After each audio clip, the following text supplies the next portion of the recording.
everybody, it's Richard again here from Electric Classic Cars, and on this week's episode it's time to update you on Buffy the race car, and in particular we're going to be talking about batteries. So let's get into it.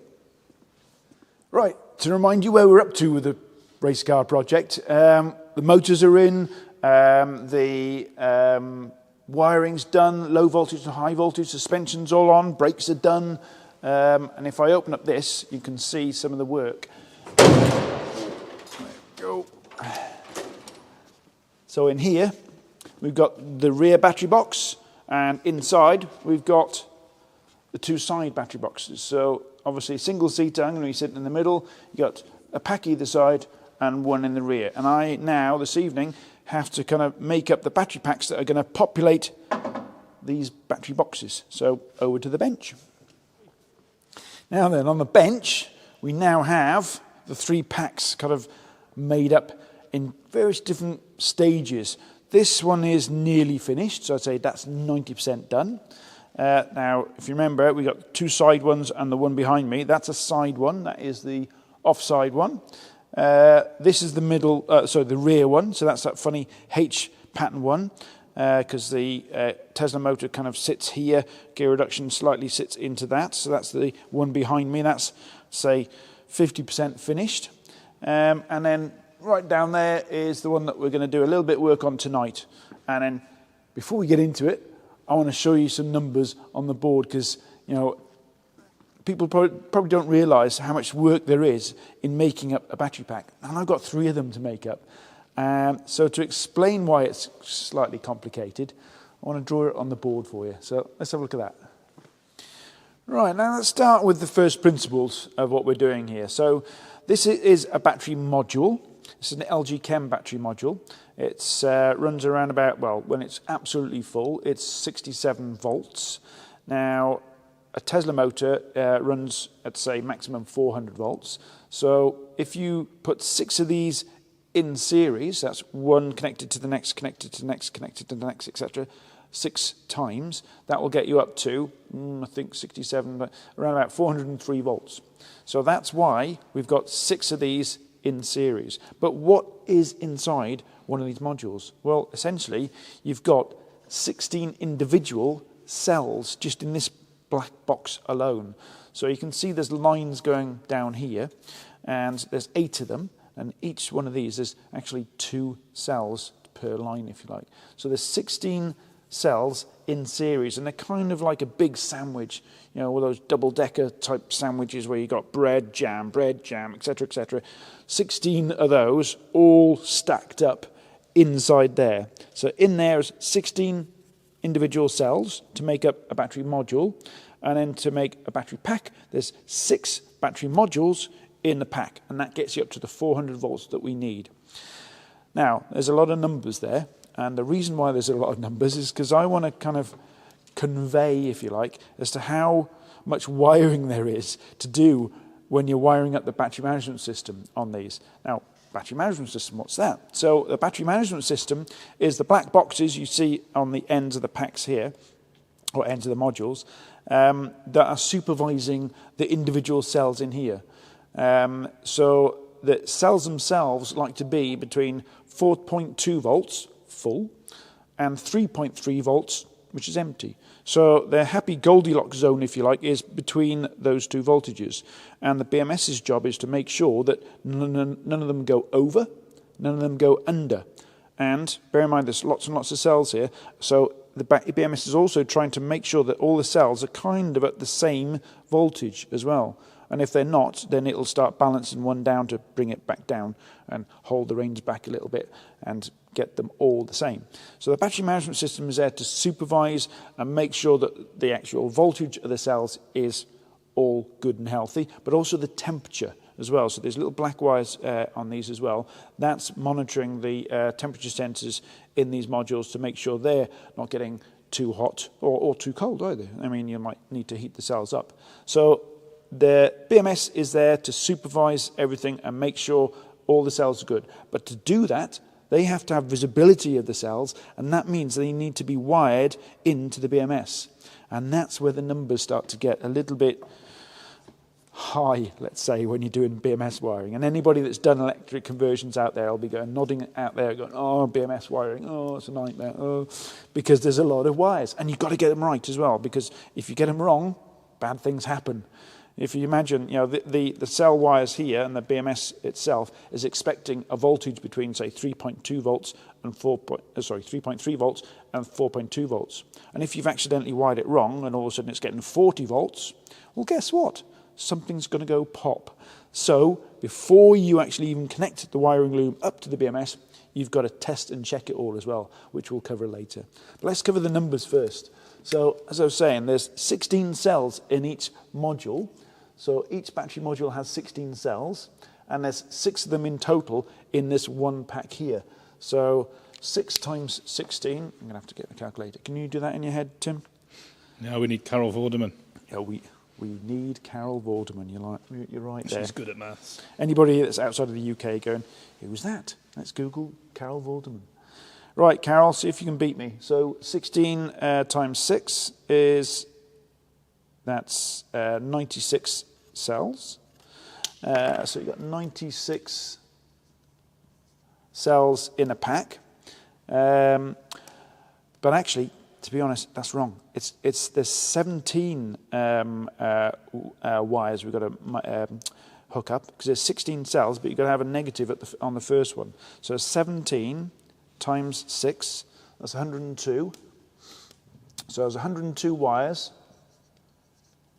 per pack, and there's 3 packs.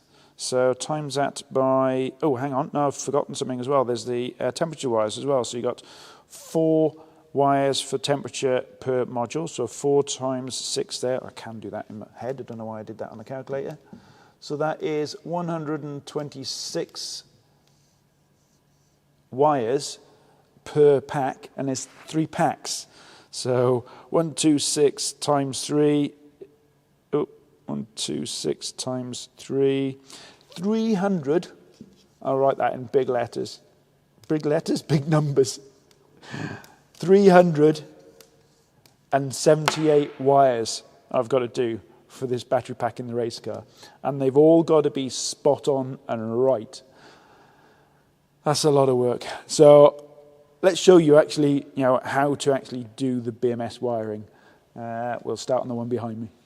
Now, I've got my old man glasses on because there's going to be lots of close-up work I'm going to be doing. But the first rule of BMS Club is get comfortable, because you're going to be here for a while. And you've got to maintain a certain level of concentration for the whole duration. So get yourself in the right mindset, get yourself into that Zen mode, get yourself comfortable, and now we'll begin. So what have we got? We got battery here, so this is one of the battery modules. You always start your BMS from the negative end, so this is at the negative end here, and we go that way. And if you're wondering what these orange things are here, these are the battery cover terminals, safety covers, if you like, so that I don't have to wear big rubber gloves, because there's no chance of me actually touching any of the terminals. So if I turn this on its side, you'll see that we've got the coolant plate here, and that goes the length of the pack, and these plates here, aluminium plates here, go through like a layer of jam in a sandwich all the way in between the cells. So they're taking the temperature out of the cells to the coolant plate here and disperse it onto the actual coolant plate, if you like, so that then the coolant takes that heat out of the pack. So if I put that back down, we'll get the battery module in position. Heavy old thing. So first thing we've got to do is we'll take the first bit of BMS wiring. So this is the first 12 cells, all the spaghetti here.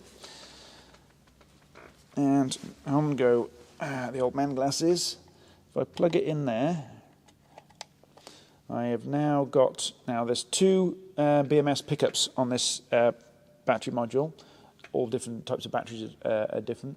But essentially you've got battery cell pickups here and at the back as well. So you'll see some of the wires have to go to the back of the battery and some have to go to the front. So you've got all the evens at the front. So that's cell 2, cell 4, cell 6, cell 8, etc. And all the odds at the back. So cell 1, cell 3, cell 5, cell 7, etc. are all at the back, right the way up to 16. So the first thing I have to do on this is split out the evens and the odds. Get that right. There you go. Okay, so there's the odds there. So they need to get routed to the back. So, like so. Close that back up. And the evens will be coming up. It's a bit like knitting, this. I assume it is. I've never done any knitting. Done any knitting, Tim? Not what I've heard. I thought you spent most of your evenings at home knitting. Why did I even bother? So, now we've got one black wire. That needs to go to the negative of the actual module itself. So that's the first one we do. But first thing, before we even start crimping wires, is we just got to get the routing of the actual wires correct. So I'm going to come down here, and I'm going to go up to the actual connector there. So if I hold my thumb there, and cut all those off there, that is the length that I'm going to have. I'm going to have a little cable tie tab on there, and then we'll go into the plug there. So now we can start the long and laborious job of doing all the crimps. Now I've got my little sticky tab on there for my cable tie. Now we're going to start crimping. So close up pick up for Tim here. You're going to need to see what a crimp is. So these are very special crimps for the actual BMS plug, which goes in there. So I need to crimp that properly, not with just a pair of pliers, but with the proper tool. I need to crimp that onto the end of the wire. So get the crimper, the proper crimper.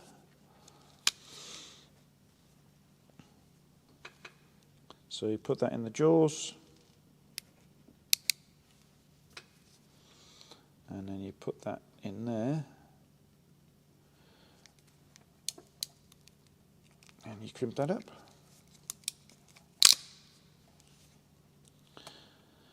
And that's your first one done. Only, how many is it on the board? 378. Only 377 more to go. Yay!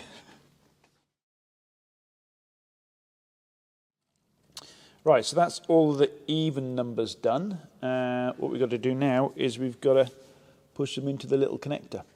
So so this is the negative of cell 1. So that needs to go in there.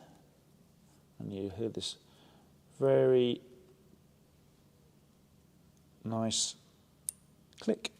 So that tells me it's gone into place, and then I've got to find cell 2, cell 2. Luckily all these wires have a little label on them as well to tell you what number they are. So number 2, that goes into the next one, and push it in, wait for the satisfying click. And then cell 4, 6, 4 goes into the next one. And they only go in a certain way as well. You can't put them upside down because they just won't go in. So don't force them in. Then 6, then 8, then 10, there, then 10. In she goes. And then 12, that starts up on the top row up there. So I've done enough of these plugs to know exactly which wire goes in where. So that's all 12 done in there. I've got to do the odds at the back now, so let's get that done, and then we'll come back and do the temperature sensors. Right, done the rear now. So the rear and the front is done on this module, but the complexity that you have with any BMS is they're never quite right for the modules that you're monitoring. And what I mean by that is this BMS can cope with 24 cells, but this is 16 cells. So that means a certain number of cells, so that's 8 cells, will be redundant on this BMS, but you don't not use them. What you do is those 8 cells then start monitoring the next module. So 16 will get monitored on here, and then 8 will get monitored on there, and then so on and so forth. So each one of these connectors, because there's 2 on here, are 12 cells each. So what I'm doing now is I'm just wiring in the first 12 cells, and then we'll test it. But before I do that, I'm going to wire up the thermistors as well, or temperature sensors to everybody else out there. So on this, there is one temperature sensor here, one at the back. So there's actually 2 on each module, 2 wires for each sensor, so that's 4 in total. And these are the wires for that, and they go onto the top of the BMS. But actually, there is 10 wires in there. So this wiring set here can actually monitor 5 temperature sensors. So what I'm going to do, I'm going to take one pair out, because what I'll do then is it will leave me with 4 temperature sensor inputs, and I'll use this to monitor this battery module and that battery module. So I'm just going to take, or de-pin as they say in the trade, the 2 wires on the outermost. So I'll just de-pin these. There we go. So I've taken 2 wires out, and now get rid of them. I'll put that in there. Again, you've got to make sure it's the right way around, which is there. There's a little symbol on the tops of the connectors which tells you which way around they're supposed to go.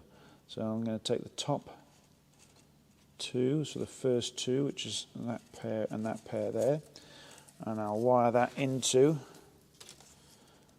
this connector, and then we'll take the next pair and wire that to the back connector. So let's do that next. I'll see you in a minute. So that's done. So the temperature sensors are wired into the plugs now as well. So the last thing we've got to do is actually close the locks up on the actual plugs before we plug them in. So there's a little lock mechanism here, and you just need to push that up like that, and then that locks all the pins from coming out. And do the same on the other side. And then that can go into there. But what I said before is never connect the module straight into the BMS. We need to test that your wiring is correct. So let's do that next. So we'll plug that in, obviously take that out, and then start checking my work. Okay, so what I've got now, I've got a little test board, and I'm just going to plug that into the BMS loom, and that allows me to measure the voltage on the individual cells. So on my meter up there, between cell 0 and cell 1, I'm going to expect to see about 3-point-something volts, 3.6 volts. And then between C1 and C2, 3.6 volts. Between C2 and C3, 3.6 volts. C3, C4, 3.6 volts. C4, 5, 6, 3.6, 3.6, 3.6. So we should see 3.6, and it's what you should be seeing is the same voltage near as damn it between every single one of them. So I've got 3.609 volts, and on each one of these cells it's pretty much exactly the same. So 3.609. If you saw 3.609 and then the next one was 3.76, for instance, that's not a good thing, because that means your cells are quite imbalanced. So what ideally you're checking here is not only that you can measure a voltage on each one of these cell takeoffs, but equally that the cells are all pretty much identical in voltage. Doesn't matter if it's a little variance, so 3.609 and 3.608, or even 3.612, not a problem. But you don't want it to be 3.609 and say 3.5. That's far too much. So that's all good. Is the prognosis there? Everything is hunky dory. So I've done my wiring right. Should know how to do it by now. I've done enough of them. So that's the first 12 cells done, and now we've got to do the rest of the pack. But I'm not going to show you that before you all like click off. What I'll do now is I'll do two true Blue Peter fashion and show you one that we've done earlier. And everybody outside of the UK is going, what's Blue Peter? Right, so let's go over there and show you the packs that we've done earlier. Now, this is the rear pack, and it's further on, if you like, than that one I just started. So here, this is the first module. So effectively, what I've done on that other pack there, I've wired in this first module. And then on this one, obviously, we've done module 2 as well, 3, 4, 5, 6. And they're all wired up, all going to the back of the modules as well. So all the cell wires are done, thermistor wires. So the next step on this would then be, we've also tested everything as well, made sure all the cell wires are correct. So the next step would be to tidy up the individual cell wiring. So we would wrap up with cloth tape, for instance, the actual individual wires to make it a proper tidy loom. And then we would run the comms cable between the BMS master and the satellites here. So that would be the next thing to do. Communication wires and tidying up the loom. We've already started cable tying it slightly where we need to have it. And then the last thing then would be to power up the master and make sure it can communicate to all of the cells. So that's what we're going to do on the last pack, which is already slightly further ahead than this one. So let's have a sit down on that one. Right, so on this last pack, as you can see, it looks a lot tidier. So all the looms are done on the BMS wiring, and the communication wires are done between the BMS master and the satellite BMSs. So that's that green and yellow twisted wire. And I've also got 12 volts coming to the BMS master to power it up, and a comms lead coming from that to the laptop. So what I want to see now, when I connect up to it, is all of the cells. So the first thing I want to see that or check is that all of the cells can be seen by the BMS and what their voltage is. So if I just type in here, so now maximize that. So now I can confirm that the BMS or the BMSs can see all of the cells, and there is 96 of them, so we can see all the cells, and also that they are within that Goldilocks zone between 3.3 and 4.2 volts, which, quick scan through, they are, so that's good. And I can see the individual modules themselves, the cells are very, very close, so the voltage of the cells in each module is very, very close. But then the next module, the cell voltages are a little bit high, and the next one a little bit lower. So there's an imbalance, if you like, between the individual modules, although the cells within the modules are the same. So we would need to do what's called balancing. Before we put this pack in the car, we need to get all the actual individual modules to be at the same voltage. And the way you do that is essentially you put them all in parallel and leave them for 24 hours to kind of all balance each other out. It's a little bit like having a row of bottles of different levels of water, and you put a pipe between all of those bottles. All the bottles will then, all the water, if you like, will flow between each one, and they'll all just balance out. It's a fairly similar analogy to that, if you like, with battery balancing. So we need to definitely do that before all these modules go finally in the car. And the other thing I need to check quickly as well is temperatures. So if we type in here, so we can see all the temperature sensors, so that's great. So there's 2, 4, 6, 8, 10, 12, so there's 12, which is correct. And it's telling me that it's cold in here because it's around about 11 degrees on all of the thermistors. So long story short, all the cells are good and all the thermistors are good. So the wiring loom on this is spot on. And that's because I made it, Tim. Stop laughing. So I've checked this, that's fine. So next thing to do, as I say, is wrap up that next pack, check that is good, finish off the other pack, balance them all, and then get them in the car. So we are one step closer to the race car getting finished. So hopefully on the next episode, fingers crossed, we'll have all the electrics in the actual car, and I'd say we're probably about ready to actually take it down to maybe a suspension workshop or something like that. Oh, that sounds good. I've been looking forward to that one. I'm looking forward to the wheels turning. Yeah. So I think that's it for this episode. I don't know if you've got any questions on this. It's been a little bit dry and technical, I'd say, this episode, so hopefully you're still with me. But if there's any questions on what we've done here, let me know and we'll answer them in the comments below. And hope you enjoyed this episode, and we'll see you on the next one.